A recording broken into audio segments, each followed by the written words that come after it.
সংস্কার জিনিসটা কি? এটা তো একটা বায়বীয় জিনিস মনে হচ্ছে আমার কাছে। সংস্কার আপনি কাকে নিয়ে করাচ্ছেন?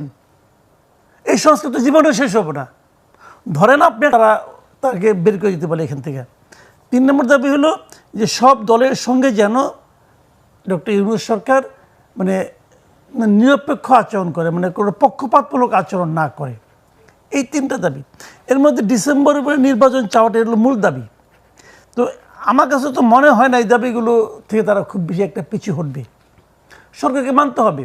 এবং আমি না খুব বিশ্বাসের মাঝে মাঝে লক্ষ্য করি, সরকার সেই যে একটা পাইছে তুতা পাখির মতো কথা, আগে বলতো এক কথা, এখন আবার কয়েকদিন ধরে একটা একই কথা বলে যে ডিসেম্বর থেকে জুনের মধ্যে ইলেকশন হতে হবে। আমি খুব চিন্তা করে দেখার চেষ্টা করলাম যে যদি ডিসেম্বরে হয় তাহলে আজকের থেকে আরো 7 মাস, আপনার 9 মাস কী করে কাটাইছেন এটা আপনারা জানেন, এটা বলতে পারবো না। 7 ধরলাম কিছুই করেন নাই, আপনি 7 মাসেও একটা ইলেকশন করতে পারবেন না। কেন পারবেন না? কারণ সংস্কার শেষ করতে চায়। তো সংস্কার 7 মাসে শেষ হবে না, তাহলে আরো 6 মাস পর যদি শেষ না হয় আর